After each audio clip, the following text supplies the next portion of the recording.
Fireside session on disruption of the financial services industry.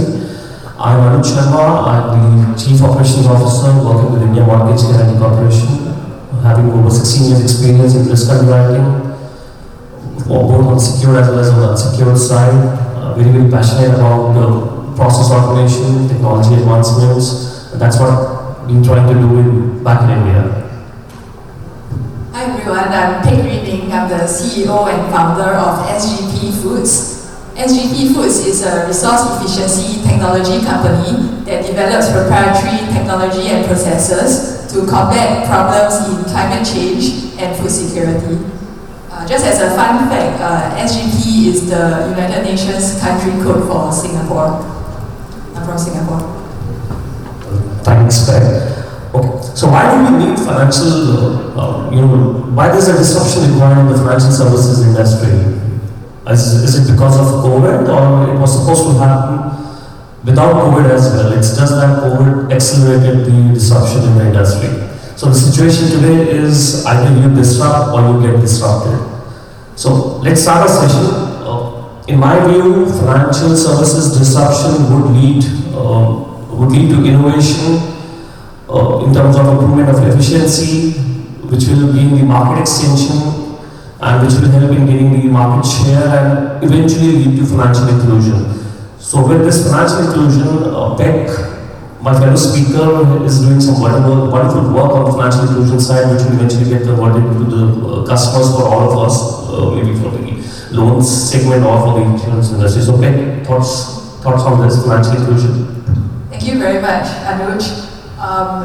So actually we are very happy to be participating in this, financial inclusion movement as well. So how it actually links to what my company does.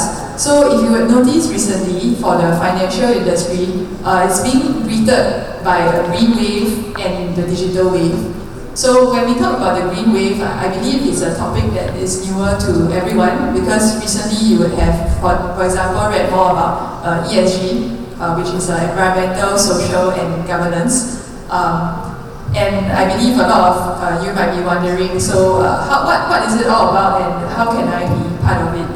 Okay, so what this green wave is being spurred by is in fact, consumers and people in general nowadays being more aware about the need to purchase and support green activities and green products. Increasingly, people are also more aware about the effects of climate change, right? We can tell all over the world how various countries, literally the whole world, will be or has been affected by climate change. So because of that, then, people would naturally think about what the causes or the sources of climate change is, and we would also ask ourselves, how can we be part of the solution instead. So what has been happening recently, and I believe especially driven by millennials, right, is that they are increasingly demanding for consumer products to be greener and to be more friendly to the environment. So what then happens is that there is increased demand for green products and companies to be able to show that they are embarking on green processes. And it's not as simple as saying or putting on their website that this is a green product, right? Then people will ask, okay, so how green is it? Is it really green, right? So then, because of that, there is a need for companies to be able to substantiate the level of greenness of their products. So that's where there's a need for carbon monitoring, reporting, and verification. So for example, let's say a company produces a particular food product. So what then needs to be done is, for example, from all the way from the farm to the table, right? How the company is able to prove that their processes are greener and friendlier than perhaps its competitors. So that comes to the part about the financial inclusion, because what happens in this green economy is that if you have read in the current affairs or the news recently, there are carbon exchanges that are being launched around the world. And for For example, in Singapore, there is a carbon exchange launch called the Climate Impact X. In other parts of the world, even companies are creating their own carbon exchange as well. So what happens in all this carbon exchange is there's the buying and selling of carbon credits that are being involved. So the selling of carbon credits in the exchange, right, there is a demand for carbon credits because of this phenomenon that I talked about just now. So there is a demand for carbon credits. So companies or governments, they will be buying carbon credits from carbon exchanges, for example. Then the question would come, okay, so there are carbon credits available and people are buying it, but how is it being generated and where do carbon credits come from? Right? I think that's the question that a lot of people may have. So the answer to that is, in fact, carbon credits have to be generated. So how is it being generated, right? You will have heard of reforestation projects, for example. So this is one example of how carbon credits are being generated. When people grow trees on land that didn't used to have any trees or that are barren, they actually are able to generate carbon credits in the process of growing trees there. Carbon credits can also be generated through man-made processes. Some companies choose to develop technologies to capture carbon dioxide from the atmosphere. And then for our company, SGP Foods, we are very involved in this carbon ecosystem as well. So we embark on biodiversity-related and natural processes to absorb carbon from the atmosphere. We are also in the business of doing carbon monitoring, reporting, and verification. So the financial inclusion part comes when, for example, when we go to a certain region or a certain country whereby, let's say, there's a lot of land available for agriculture. What we will tell the farmers is, for example, okay, you can choose to grow this particular crop, right? That firstly, of course, is able to secure your livelihood, right? Because by growing crops, there will be food products that can be generated as primary products and as secondary products down the supply chain as well. At the same time, the crops that they grow can sequester carbon dioxide from the atmosphere at a rate that is much faster than the other crops or the crops that they are growing. So in a sense, they are able to generate more income for themselves and ensure that they have a better quality of life. This shows that actually everyone in this economy can participate in any type of financial activities. So that's a very, very exciting way of financial inclusion, which, as I said, that eventually gets converted into customers for us. Now, Beck, you touched base upon millennials, right? Millennials, why we have been talking since yesterday about the supply side of disruption, there are fintechs coming in, big techs coming in, edtechs coming in, insurance techs coming in. But we are not talking about from the perspective of the demand side of it. There is a customer base called millennials. They are in their prime spending years. That's what contributes. They contribute 60% of the consumer market. So that's the disruption we should talk about. They are bringing in this disruption. They are themselves digital natives. While we are talking about technology, they already know the technology. They are a microwave generation, I would call them, because they want everything quick. And they want to get involved into everything. So that's the disruption, and that's what we should be prepared about. Maybe it's through fintechs or any kind of techs we may introduce, but that's the customer base, and that's what coming in, and that's what we're going to be having a disruption. So, as I said, that either you get disrupt or you disrupt. So taking cue from this, Beck, what do you think? What are the technologies of future? What is going to be there in the next 1 year, say, or in the decade coming in? What do you think on the financial services side? Yes, so the financial industry is definitely ripe for this disruption, and definitely the right time, right? Because now COVID has just hit. We have seen how the financial services sector has adapted to it. I personally am very happy to see that the financial services industry is adapting very well and doing well in this disruption and at this point in time. So I believe this wave will continue to drive all these changes. Of course, recently with even more disruptions, right, in the world economy. And I do see that for the financial industry, it always helps to be more open-minded towards the latest technologies. So some of the technologies that are being involved definitely include artificial intelligence, blockchain, and even if we go deeper into the details, right, on the software side of things, we talk about databases, right, linking databases together, having a better understanding of consumer profiles, and even being able to help them to make better decisions. So those are the more familiar terms, definitely. And actually, you may be surprised, but the industry can also benefit from Internet of Things, which is IoT.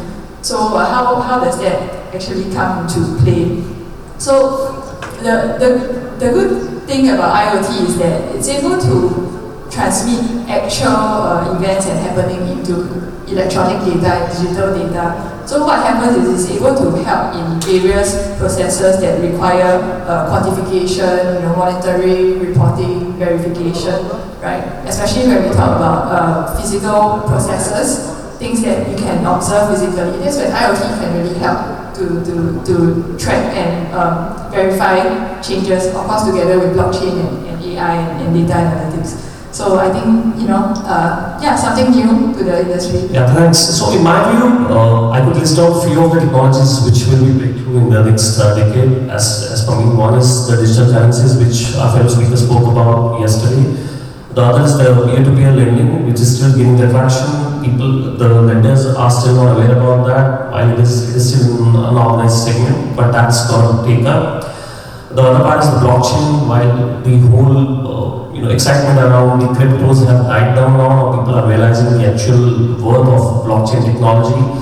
It's still at a nascent stage. The lenders are not. A lot of banks and NBFCs or financial institutions have still not adapted to it. But yes, there's a good amount of traction which will come in the next decade.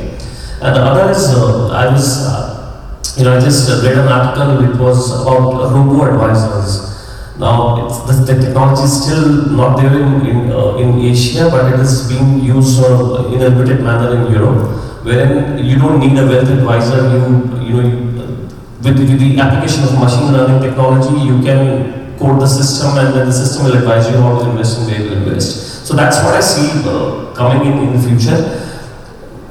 And with all these changes, the changes are very fast. The technology is very evolving.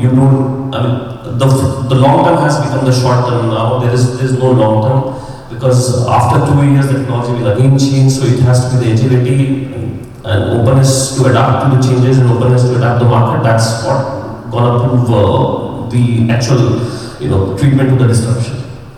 Yeah, really great stuff. Actually, I have a question for Anuj also. Yeah.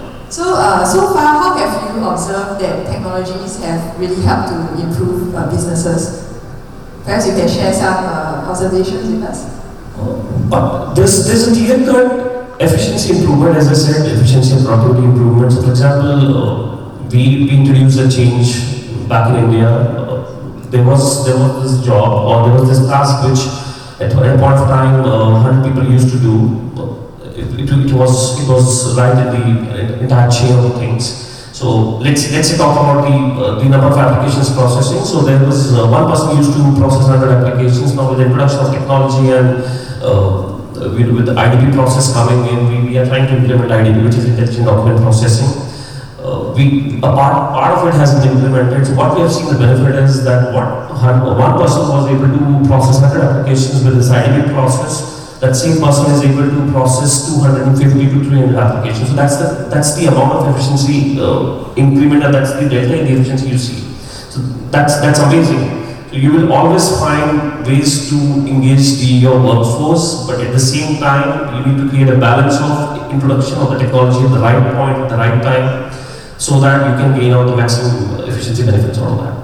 Yeah, it's really fantastic. So we are on this topic of how businesses really benefit from new technologies. And in fact, when we talk about businesses that want to quantify their carbon footprint, actually it's not just big businesses, right? Because if you look at the profiles of all the businesses that exist out there, you realize they actually want to partake huge amount of businesses that exist out in so small ways as in this right away. And small businesses also they are green, producing carbon credits, and or in fact, show that their consumers that they are a green company. So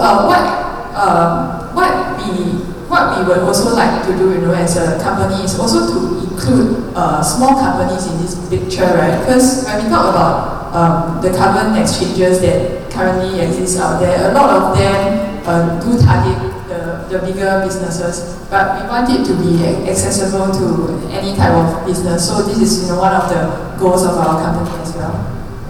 Yeah, so another point I just want to make here is that while technology is coming in, there are a lot of people doing a lot of many things to improve on systems, to improve on the processes, but there is a big mindset challenge which comes in, which needs to change. People are just not able to get out of their legacy systems, like CID systems, or legacies in their mind that a machine can't do a thing which a human can do. But things are changing now. People are approaching alternate data. There's a whole stream working on alternate data basis and right. So it's all about how we embrace the change. While the disruption will come, it is more important to understand it and embrace it also. So that's what my point about the disruption, because you have to absorb that as well. Yeah, absolutely. So when we talk about the so-called the carbon exchange or the buying or selling of carbon credits, actually I think everyone can participate in it. It's not just businesses, it's also consumers, right? Because what's really driving the businesses to embark on all these activities is in fact the consumers. So in a sense, when there's a disruption going on, we think of solutions. Multiple parties can benefit from the solutions that come up from such a situation. Because, for example, if we make it more easier for businesses to quantify their carbon emissions, let's say this is a small company, that also helps this company to gain more customers, right? Because this business gains the trust of its customers, gains the trust of its consumers, so it's able to generate more revenue. And of course, this is going to be a new type of business, right? Businesses that increasingly look at greener goals. And it's not just this business that will benefit from this situation. It's the other businesses in their industry as well, because the other businesses are going to look at that business and be like, hey, you are doing that, why am I not doing that yet? And they will start to follow. So it's the businesses in their industry and even the wider ecosystem, right? Because businesses, they actually have demand for products as well, because to produce something they need to purchase products. So it's also the other businesses that are involved in the supply chain that would benefit from this green wave as well. So I think there are a lot of parties involved. So concluding thoughts from my side is that while there is a challenge in implementing these disruptions, which will always be the case when you are going through extreme economic upgrade, but the change is definitely coming. The landscape is changing, and for all the investors, this segment has a very, very huge appetite for investment. So you might have observed that there are a lot of green and upcoming jobs that are coming out. So you might have seen on LinkedIn nowadays there are job postings that come up that talk about hiring for ESG officers or ESG compliance officers or ESG account managers. So actually this whole green wave brings a lot of new opportunities to the financial industry and of course beyond the financial industry for sure. When that happens, of course when people are being empowered, when for example their quality of lives are improved, their lifestyle also changes accordingly, right? So they would accordingly be able to purchase more products, to consume more products, in the process of helping themselves to lead happier and more fulfilling lives. And when they do so, then they also do take up more loans, for example. And I think that's how it's a ripple effect, right? Why do people take loans? People take loans to achieve a certain objective, and they could take loans to, let's say, expand their business as well. So it's really an exponential and a starting point for many people. Perfect. So let's be ready for the change, let's be ready for the disruption, let's build balance, and let's embrace technology. Thank you. We are talking about carbon market. The biggest issue with carbon market is that of integrity. So I would like to hear from you what is your part and what is that you are doing to make sure that it doesn't harm our net zero emission rather it works towards our goals. So how do you address the carbon market integrity issue? Yes, so in fact, the carbon market is there to, in fact, help companies and even governments to accelerate towards net zero ambitions. So I do think that in having such ambitious goals, there needs to be a whole ecosystem of solutions that need to come together with it, to ensure that everything is being integrated. And definitely it's not a simple process, because there are so many different components involved, so many different parts of the picture involved, right? So your question could be how do we integrate? I'm sorry, it's not about integration, okay. It's about integrity. Integrity. Yeah. Okay. How do we ensure the integrity of carbon markets? Yeah. Okay, that's a great question. Okay, so for example, if we were to look at the United Nations website, especially the UNFCCC, which is the United Nations Framework Convention for Climate Change, they do actually meet up guidelines for people who want to generate carbon credits to follow. In terms of, let's say, this particular business wants to be able to generate carbon credits from growing trees, right? So the UNFCCC website does actually meet out the step-by-step process and guidelines required for this business to be able to produce carbon credits. So the United Nations framework does meet out the most fundamental and basic ones. Of course, companies or even research institutions can choose to develop a more comprehensive set of guidelines to follow, right? So there's an example which is like the life cycle assessment process that you can Google later on. So it's a more advanced form of the quantification process for the generation of carbon credits. So that's the step one of it, because if you realize if UN is to set up the guidelines, it's kind of mathematical, right? Or in the technology side of things, in other words, it's like following an algorithm, right? So that is the step one of things. Even if you have the equations, you have the algorithms, it's not the whole story, because you need to be able to integrate it with software, with technologies, and even with the blockchain. Because if you put information on the blockchain, it's immutable and it's verifiable. So there's that part of the ecosystem. Then you will also need people to produce the carbon credits, right? So you need them to be able to link up with such software technologies to show the parties that they want to show that, hey, I'm actually generating it in a way that's compliant to the standard practice, and it's also a high quality carbon credit, and I think for businesses, as much as possible, they would like to generate low cost carbon credits, right? So to do so, they will choose like efficient technologies, efficient processes to embark on. Just curious to know how ESG and sustainable finance, or the cross section of these, is contributing towards financial inclusion. Any real life examples or practical cases as such? You hear the question, okay? Okay, so you'd like to... Would you repeat the question one more time? Yeah, maybe the last part of it. Just to rephrase, how ESG and sustainable finance contributes towards financial inclusion. Any real life cases or examples? Looking for use cases. Okay, thank you for the question.